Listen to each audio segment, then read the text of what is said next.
back a year ago, it seemed in a very bad sort of a way, because people were so intent on having their bourgeois library expansion. They wanted a bigger library so that the bourgeoisie could get its fix of Agatha Christie, and lots of money was supposed to be raised for that, and that was the most important thing on the horizon.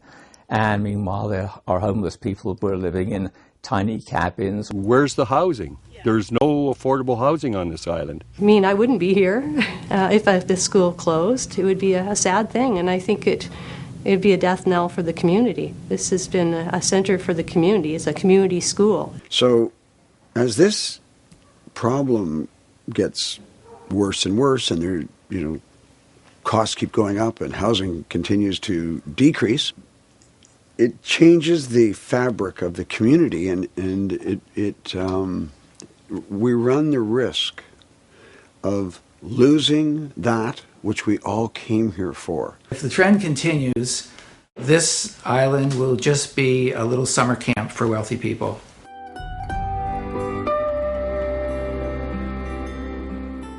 My name is George Harris.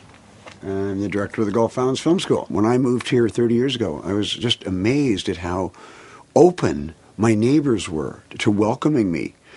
And that's one of the magic things about Galiano, is it's truly an open and welcoming community. My name is Roger Pettit. I'm a farmer. I'm active in the community on a number of committees. I'm vice chair of the North Galiano Fire Protection Society and Commission. I'm involved with the Healthcare Society. I'm the chair of the VHA Committee and the Finance Committee. So I'm quite involved on the island. My name is Susan McKenzie. I have returned from being here 50 years ago. We lived here in 1962 and 1963 when my dad was a principal at the school. And I've since come back a year ago to become the principal myself here.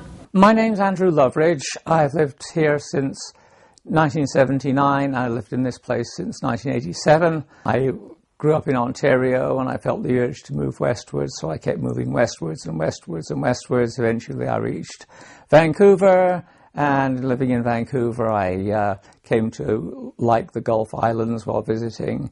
And then when things were slowing down one winter in Vancouver, I moved out here for the winter, and I just stayed, and so here I still am. Yeah, my name is Thomas Hennessy. I'm an industrial designer. I've been on the island since 1971.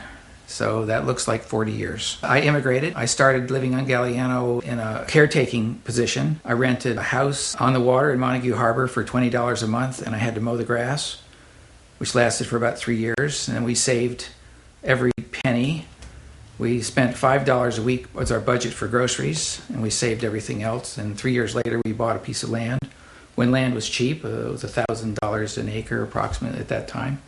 One of the things that the business owners have noticed on the island is the dramatic increase in cost of hiring people and the decrease in the availability of people. When housing and costs of living are so high, you can no longer find someone to work for $10 an hour because they cannot survive. They need to make $25, $35 an hour to survive on Galiano. Those kind of wages are difficult for small businesses to pay. Over the years, we have seen a constant decrease in the availability of volunteer fire department personnel, volunteer ambulance, volunteers to do a number of very important things. On our fire department, which I'm one of the members, I'm 71 years old. I'm an active firefighter, and I'm by no means the eldest. There's 2 or 3 older than I am, and the youngest person on our department is in his 40s. We don't have any young people. 2 years ago, I think we probably had closer to 60.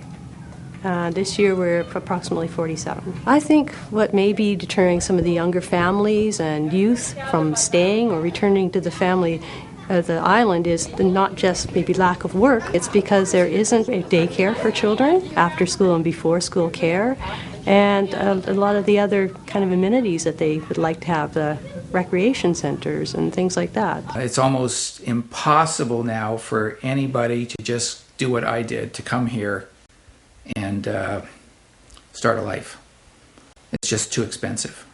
The official community plans are the most restrictive of any island in the island's trust, and it's very difficult to do anything.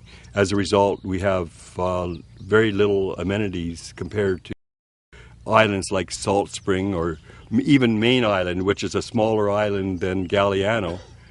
They have more in a way, they have a modern library. They've got a lot more economic activity than Galiano does, even though Galiano has more population and probably twice the landmass. We really, really need urgent things, housing, a doctor, and that kind of thing. And, a year ago, mostly they were content to focus on spending their money on typical, comfortable, middle-class things. I hope we're in for a change. Affordable housing is the biggest problem probably in the world. In Canada, in British Columbia, and the Gulf Islands are one of the areas most in need, and Galiano is the most of all the Gulf Islands in need of affordable housing. A lot of the places are fairly expensive, but there isn't a whole lot out there. There really is a need for something for young families here to encourage them to stay. They set up a low-cost housing initiative back in the 1990s, and then the people involved just took glory in the title of being directors, and they never did a thing about it except vision statements and surveys and focus groups. Finally, in this past year, a new bunch of people have taken over and they've actually made things happen, and I'm proud to be a part of this group now, and I really want to light a stick of dynamite under everybody to make sure it actually happens. And now there are some enthusiastic people who look as if it might actually happen. How do we solve this problem? And I was thinking, instead of waiting for a piece of land, let's go buy a piece of land. And let's pick the best piece of land we can find that meets the needs of the community right in the village core where everyone agrees it should be. And then let's get it rezoned for affordable housing, which would be a greater density. And then let's lease it back to people who want to build their own houses. It's got to be for people who really need it. But it's essential because we've just watched the spirit coming out of the community. There's good things happening here, but we haven't beat this problem yet. What we need to do is we need to revitalize the community. We need to make it possible for young people to come here.